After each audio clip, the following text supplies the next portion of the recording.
Why I am not concerning myself with the war that is happening right now. I am not, because the shaking of the heavens and the earth must take place before any real war that will end in any form of destruction will happen.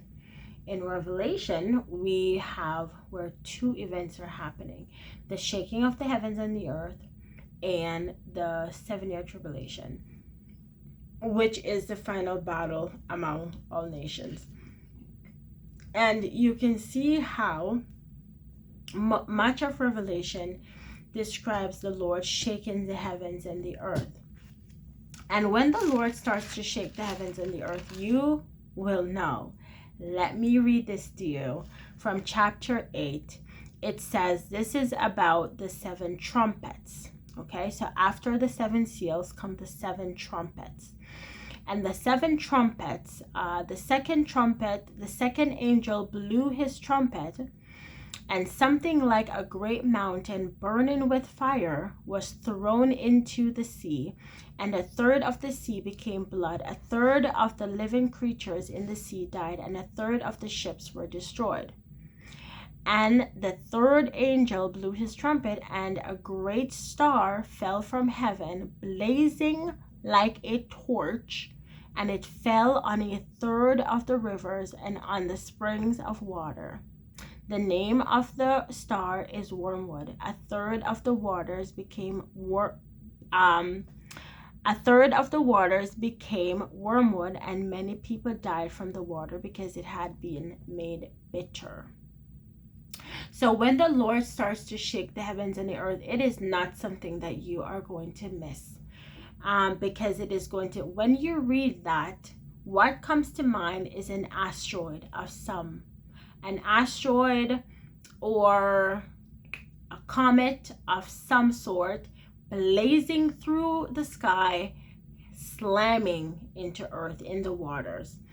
And so it cannot be missed. So has the Lord started shaking the heavens and the earth yet?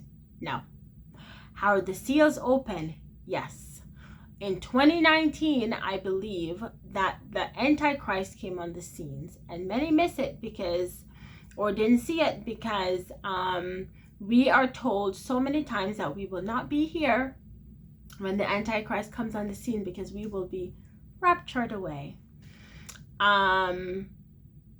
which is a lie, needless to say. But I'm not concerned because the shaking of the heavens and the earth have not begun yet. And if you go into chapter 16 of Revelation, this is where the seventh bowl is poured out, which is the last of God's wrath being poured out on the earth. And the 7th angel poured out his bowl into the air, and a loud voice came out of the temple from the throne saying, "It is done." The shaking is done. And then in verse 19, it says that, "And God remembered Babylon the Great, to make her drain the cup of the wine of the fury of his wrath." So now God is turning his attention to Babylon and to the nations to judge them. And so this war, I believe, that is going on, it is going to result in what I would say is going to be the peace that is going to be made between many. The peace that is going to be made between many. Now, I could be wrong about that. I'm not a prophet, and the Lord did not give me anything to say to you guys pertaining that. But I'm just saying that I'm not concerned or worried about this war, because the Lord is first going to shake the heavens and the earth, and then he is going to remember Babylon. And from there, it is going to lead into the Lord judging the nations. And war will happen until the end, where the Lord is going to throw the nations into the great winepress, and that is his judgment on them, into the great winepress where it will overflow with their blood. And that is simply an analogy, really. The prophetic book, I don't remember what book, but it describes what actually will happen, and the Lord is just going to cause them to slaughter themselves. But the analogy of there being so much blood is that because there's so many of them, there is just going to be, the land is going to be like filled with blood. Like blood of people is just going to cover the land.